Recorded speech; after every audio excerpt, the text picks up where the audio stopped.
thanks to each one of you. This is end of the day, and I know that you have been sitting through, attending all the programs, and thank you very much for staying here. And also thanks to Businessworld, IBLF, for having me here. My wife, Bhavani, she is here. And when I was writing this book, of course, not just, it was when I was writing the book, through my 35 years of married life, she has been a source of strength and inspiration. And of course, my son, the younger son, who has been a big critique when I was writing this book, he is also here. And most importantly, my mother-in-law, who takes care of me day in and day out by feeding me good food, she is also there. A big thank you to all of you. I never imagined a few years back that I would be writing a book. I have spent 37 years with the corporate world, 37 years with 4 organizations. I have retired from Indian Hotels Company Limited, which is known as Taj, as its HR head, the global HR head for the group. And before that, with Coca-Cola, and before that, with an integrated steel plant. And before that, I started my career with Ferroil Oils Corporation. And all these 37 years of my career, I've had a great opportunity. Organizations have been very kind. The leaders with whom I have worked, they have been extra kind to me. And I have had great opportunity to travel around the world, interact with leaders, and then spend my time. So as I said earlier, I never thought that I would be penning down a book. This is my first book, by the way. And I never thought that I would be standing on a public platform and speaking about my book. Let me explain. Let me take a few minutes to explain as to why I never thought that I would be writing a book. I was born in a middle-class family. It's not the kind of middle-class family that Dr. Pillai talked about just now. The middle-class family which spends 200 or 300 crores on weddings, that was not the middle-class family I was born in. It was the middle-class family where your dad gets 3,000 rupees a month, and then you need to take care of yourself through your education. That was the family I grew up. So very early in my life, I've had certain experiences with the leaders, and I have mentioned about those things in the book. And after that, all these experiences in the corporate world around the globe, when I spent time with the leaders, observing them, that created the zeal to understand more about the leadership. And like I said, this book, The Power of Humility, How Humble High Achievers Are Rewriting the Rules of Leadership. This is about leadership. You would wonder as to why one more book on leadership. There have been any number of books on leadership. There have been concepts, frameworks, theories around leadership. If you Google leadership, there would be more than a million hits you would get on leadership. Right? And then when we talk about humility, there has been not much of literature on humility. While leadership has been explored, and there have been many things which have been said about leadership, it has not been, humility has not been much talked about. Of course, there have been a few books on humility, notably Robert Greenleaf's Servant Leadership, Jim Collins' the Level 5 Leadership, which became a big success. Many corporates, many leaders started talking about the Level 5 leadership. And you must remember one thing here. Jim Collins never explored or researched into the subject of humility, as admitted by him or as talked by him in one of the articles. He only chanced upon this humility. He was researching the subject of sustained growth for organizations.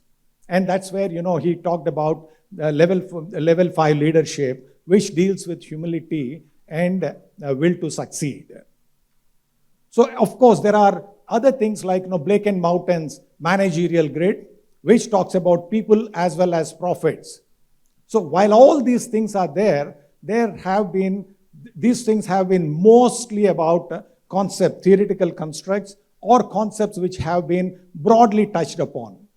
There has not been a detailed research on this subject. This is where my corporate life, towards the end of my corporate life, 5 years back, I started this research while I have been exploring this subject for the last 30 years. And I must say that, I have been very, very, very, very grateful to all the people who have given their insights.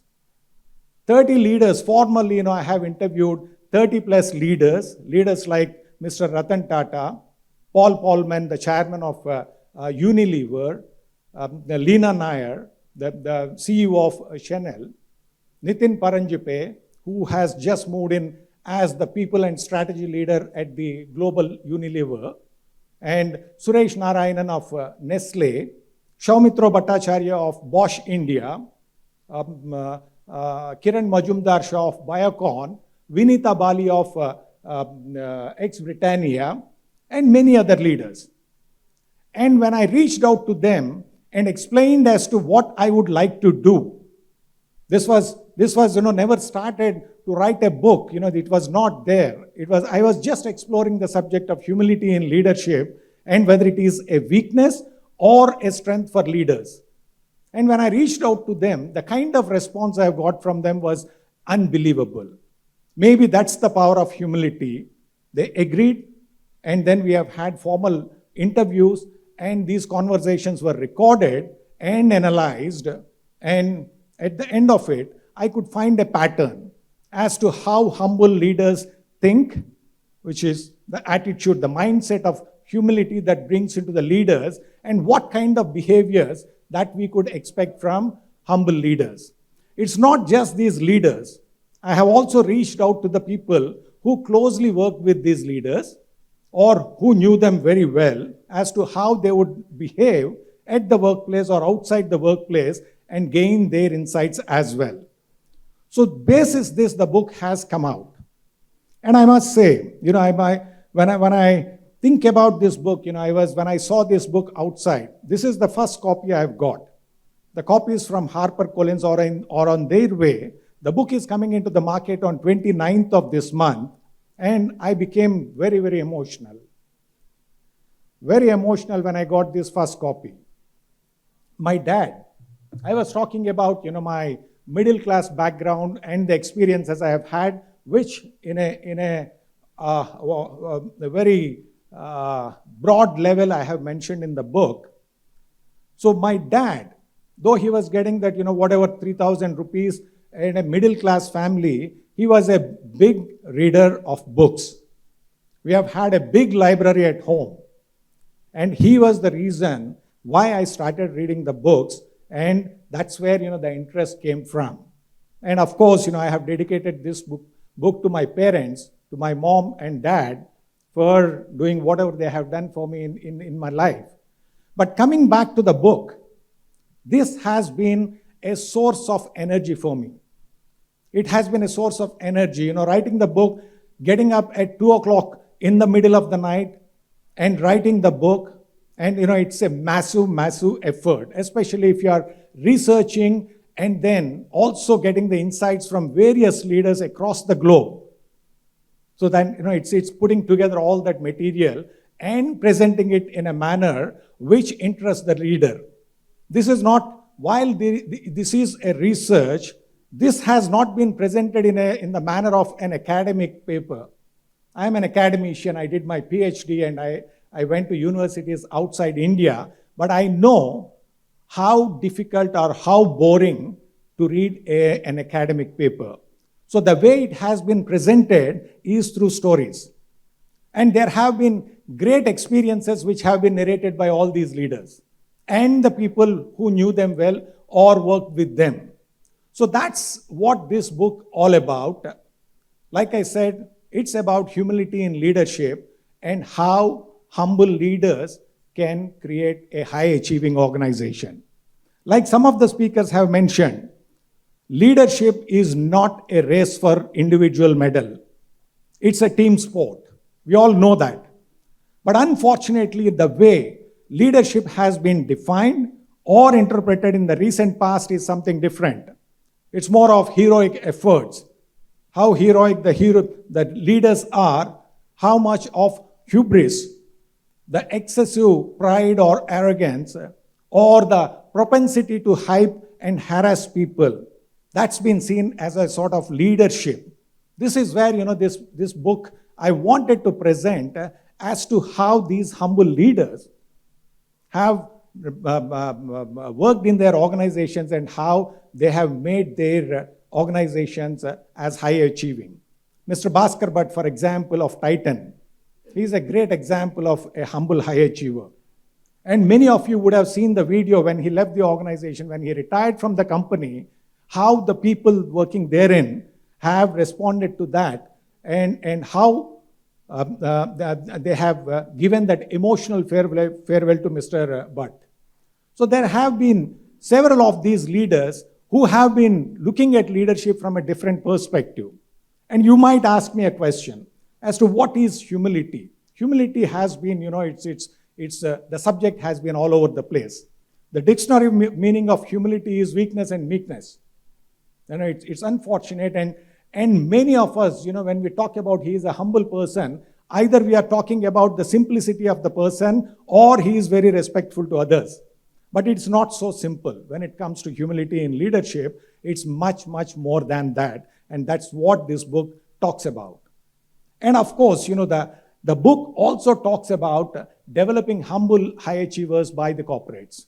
It's not just about as to how these leaders are doing. It's not about these leaders, by the way. It's about the humility in leadership and high achievement and how the framework could be used to develop humble high achievers by corporates. And when we look at it, one of the biggest challenges the world faces now is leadership. Be it global warming or be it the geopolitical issues all around the globe, or whatever we call it, whether it is poverty or something else, there has been a linkage to leadership for everything. Like Martin Luther King Jr. said, he said something like, it's the beginning of the end of our lives, the day when we forget the matters which matter to us the most. Similarly, when we talk about leadership, it's a matter of concern in many of the corporates, and it could be even in the society as well.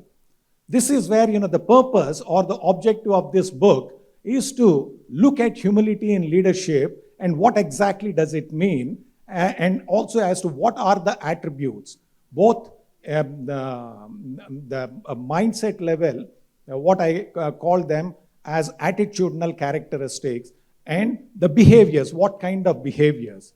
So while reading this book, one could get the flavor of it and then start practicing it, and corporates, by putting psychology, neuroscience, and psychodynamic concepts together, can develop humble high achievers.